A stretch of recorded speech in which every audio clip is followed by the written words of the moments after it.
Is it a disc herniation or stenosis causing radiating pain?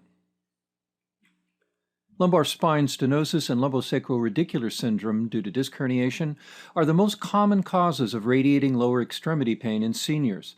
A new study attempts to differentiate between these two possibilities using the history and physical examination. Well, let's start with what we do know.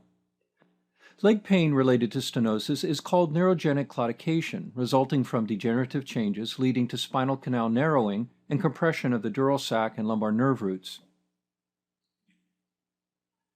A classic presentation related to stenosis is one characterized by a more gradual onset of pain or discomfort that radiates into the buttocks, thigh, and lower leg. It's typically worse with standing, walking, and lumbar extension, and improved or eliminated with lumbar flexion or sitting. In fact, some of the functional provocation and relief tests are based on the different responses with flexion versus extension, such as the bicycle test and the treadmill test, where patients experiencing pain after walking for 10 to 20 minutes have no pain bicycling due to the flexed posture, or less or no pain on an inclined treadmill due to the imposed flexion.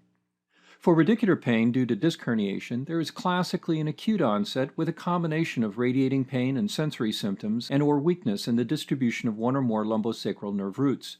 Radiation to one leg is more common, and it's not relieved by flexion or sitting. Of course, these two causes may coexist, making distinction difficult.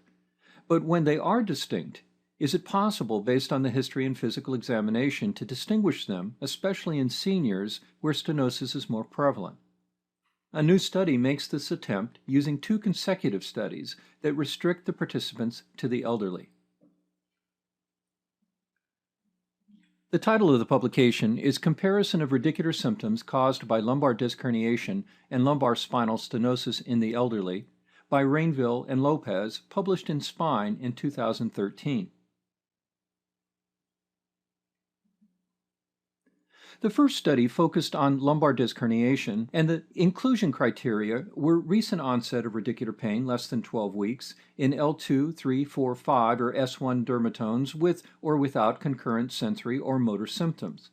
MRI imaging demonstrating lumbar disc herniation corresponding to the neurological level and side suggested by the clinical presentation. The exclusion criteria were significant central canal or neuroforaminal stenosis for reasons other than lumbar disc herniation, degenerative or isthmic spondylolisthesis suspected of contributing to symptoms, or prior spine surgery at the affected level, and a list of medical and neurological conditions that could produce leg pain. For the second study criteria focused on stenotic patients, the inclusion criteria were degenerative lumbar spinal stenosis documented by lumbar MRI or CT scan, unilateral or bilateral neurogenic claudication with or without concurrent neurological symptoms of weakness, sensory loss, or impaired balance induced by walking, self-reported walking ability limited by neurogenic claudication to 30 minutes or less, and duration of neurogenic claudication of at least 3 months. The exclusion criteria were symptoms of buttock and leg pain not aggravated by walking, concurrent focal lumbar disc herniation as the probable cause of radicular symptoms, spinal stenosis caused by non-degenerative spinal disorders such as neoplasms, metabolic bone disease, or vertebral fracture, and a list of musculoskeletal, neurological, and medical conditions that could produce leg pain, limit walking abilities, or limit study participation. The researchers collected information in a patient packet that contained a questionnaire, including age, race and ethnicity, duration of symptoms, location of leg pain, history of prior low back pain, previous lumbar surgery, employment status, and worker compensation status. They also captured functional data through a self-administered comorbidity questionnaire that quantifies the burden of medical and psychiatric comorbidity with increasing scores indicating higher burden of concurrent problems, and the Oswestry Disability Index. A 0 to 10 numeric pain scale for back and leg pain was also utilized. The examination findings documented included trunk flexion and extension in the standing posture using a single inclinometer technique, nerve root tension signs of straight leg raise for evaluation of the L5 and S1 nerve roots, and the femoral stretch test for evaluation of the L3 and L4 nerve roots. Motor function was assessed with two techniques: manual muscle testing of hip flexion for L2, hip abductors for L5, ankle dorsiflexion L4, L5, and great toe extension for L5. Functional tests of strength included single leg sit to stand for L3, L4, or a step-up test using an 18-centimeter stool, and single raise onto toes for S1. The patellar and Achilles reflexes were tested, and pinprick sensation for dermatome evaluation. Now the imaging criteria and data. MRI findings were recorded as to the intervertebral levels and severity of lumbar stenosis and lumbar disc herniation. Spinal stenosis of the central canal was determined as a reduction of the CSF signal on MRI T2 axial and sagittal images. The degree of stenosis defined as grade 1 through 3, equaling 1/3, 2/3, or greater than 2/3 reduction of canal area. Herniation morphology was classified as protrusion, extrusion, or sequestration, and location classified as central or foraminal. Interesting participant findings were that 50 had stenosis, 48 had disc herniation with radicular pain. Disc herniation patients had only unilateral radiating pain. Bilateral radiation was found in 52% of the participants with stenosis. The duration of pain with stenosis was longer, at a mean of 11.5 months compared to only 1 month for disc herniation. Stenosis was severe in 54% and moderate in 38%. 87% of disc herniation was sequestration or extrusion. 46% was within or lateral to the neural foramina. L3, L4, and L4, L5 were the most common locations for disc herniation. We can see here the distribution of herniations based on disc level. For L2, 13%, L3, 27%, L4, 33%, L5, 19%, and S1, 13%. Notice something peculiar?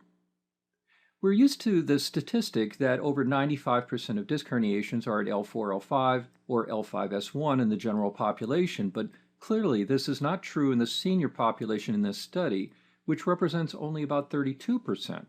Also note that for higher nerve roots, the likelihood of anterior complaints is more common rather than the typical sciatic distribution. Where did the pain radiate?